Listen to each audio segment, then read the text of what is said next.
এবার আমরা আলুর দমটা কষাবো। আমি একটুখানি এতে বাদাম বাটা দিয়েছি আর কাজু বাদাম বাটা দিয়েছি একটুখানি এতে।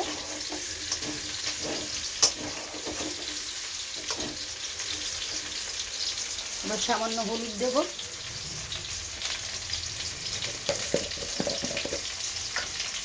এদিকে আমার পনির হচ্ছে।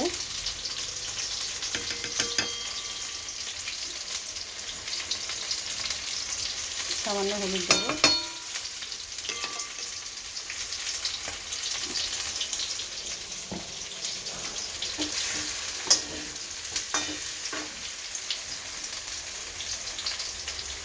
এবার আমি পনিরটা তুলে নিলাম। পনির আমার ভাজা হয়ে গেল। এবার আমি এতে সর্ষের তেল দিয়ে দেবো।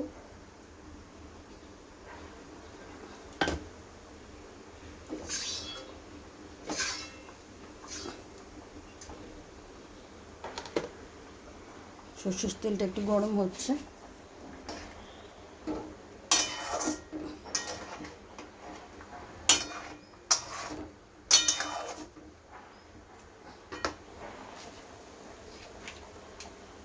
এবার তেলের মধ্যে আমি দিয়ে দিলাম একটু লাল লঙ্কা,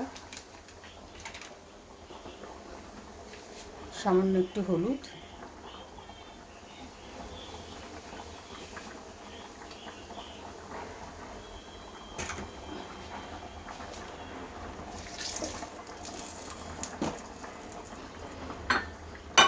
সামান্য একটু আদা,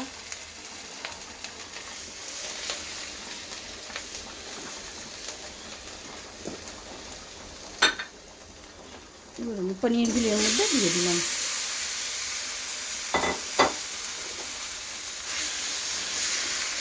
খুব সিম্পলভাবে করবো, এতে আমি কিছু দেবো না বন্ধুরা, কিচ্ছু দিইনি, খুব সিম্পল, না কোনো সবজি না কিছু। আজকে আমি খুব সিম্পল করে পনিরের সবজিটা করলাম, তোমাদের সাথে শেয়ার করলাম।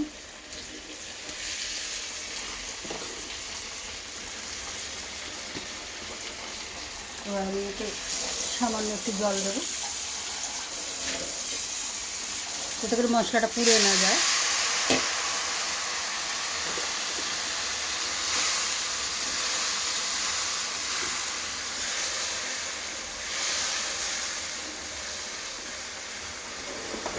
আর বাদ বাকি যে কর্নফ্লাওয়ারটা ছিল আর বেসনটা ছিল এটা আমি ওয়েস্ট করবো না, ফেলবো না, ওটা আমি একটু জল দিয়ে দিয়ে এর মধ্যে দিয়ে দিলাম।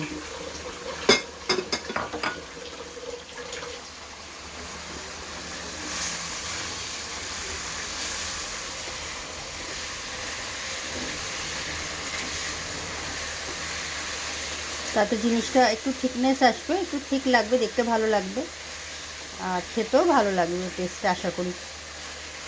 তোমরা এরম বানিও বাড়িতে।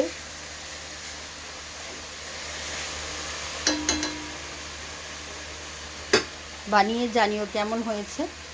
যদি ভালো লাগে লাইক করো, একটু শেয়ার করো আর সাবস্ক্রাইব করে দিও। Thank you.